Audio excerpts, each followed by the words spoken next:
think this is probably the most excitement, not just for like me, but like for Dolphins fans in general, have had around the team, and probably a solid decade and a half, like 15, probably 20 years at that point. I mean, there's so much buzz. Like they went all in getting Tyreek Hill. They got Cedric Wilson, which we both agreed last offseason or the offseason this year on the last podcast episode, I should say, that was a sneaky good free agency acquisition here. We got Raheem Morris, Raheem Mostert, I should say, and then you have Chase Edmonds. Like they're going to implement kind of the run scheme that Kyle Shanahan wants to do, which is something that Bill Belichick is trying to copy apparently. But the Dolphins have the players to do it, and I never thought I would live to see the day, Jay. But like I'm actually high on Tua Tagovailoa this season.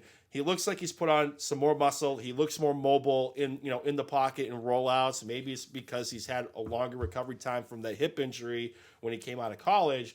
But he seems to be pushing the ball down the field more.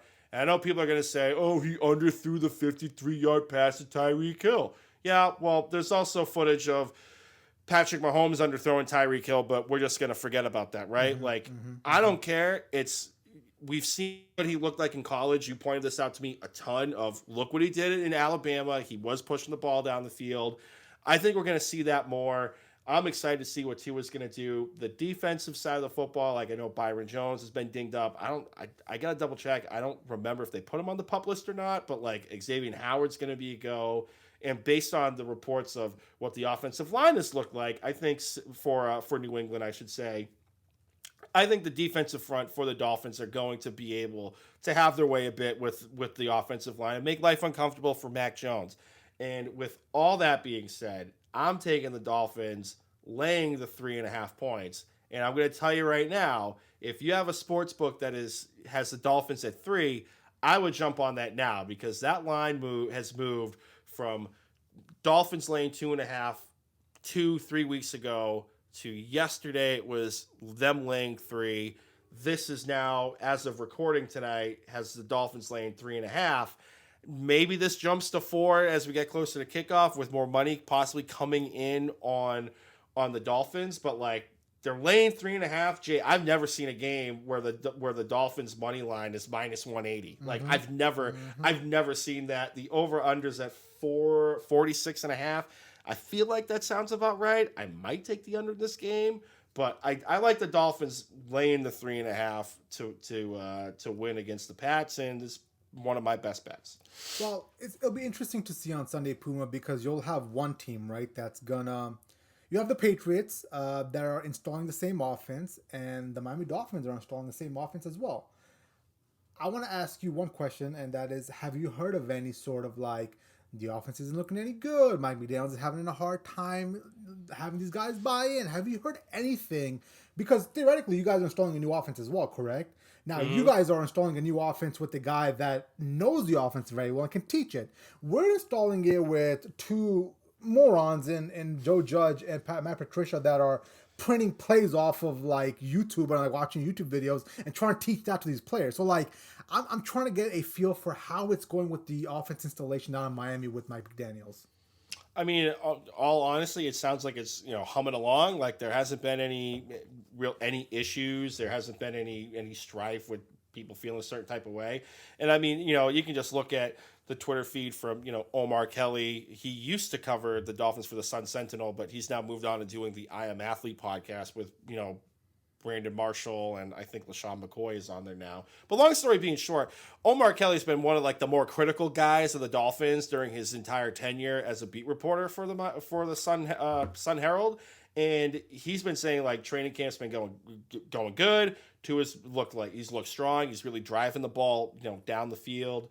Armando Saliguera, he covers the NFL for Outkick now, but he was the South Beach reporter as well too.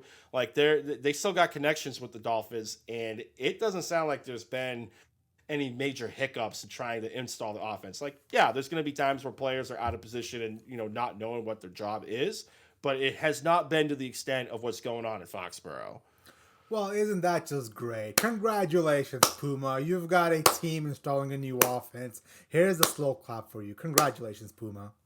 And I think this is going to be the start of a wild card campaign for the Miami Dolphins because, I think so too.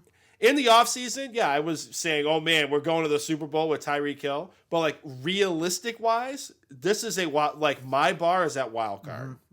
Nice. That is where it should be for the Miami Dolphins this season. And I think we're going to see a bit of a showcase against New England Patriots on Sunday at 1:00. Yeah, and I'm really looking forward to seeing how you guys fare up against the Bills because I think you guys do have enough firepower now to take on the Buffalo Bills. That first Bills game you guys play, is it when do you guys play Buffalo at your home stadium down in Miami? Ooh, Let me look that's it up a real quick good because I feel like that's question. gonna be the advantage for you guys, right? So Fin schedule 2022. We play them week September 25th week 3 in Miami. It's still gonna be hot as hell down there. Yeah, that might be an advantage for you guys. That's the game I'm gonna circle because I want to see where you guys stack up. Wow, you guys got the Ravens week 2, huh? Interesting. I mean, we got a pretty interesting schedule. You got the Ravens week 2, Bills week 3, on going on the road to Cincinnati.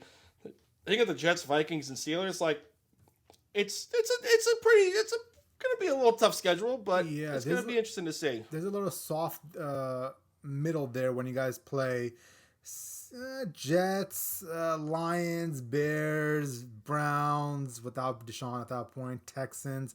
I think you guys can rattle off like 4 or 5 wins there in the middle there. It's all about making sure you guys tread water that first month of the season. And it looks like it's going to be, wow, you got Ravens, Bills, and Bengals back to back to back. So that's going to be tough for you guys. Yep.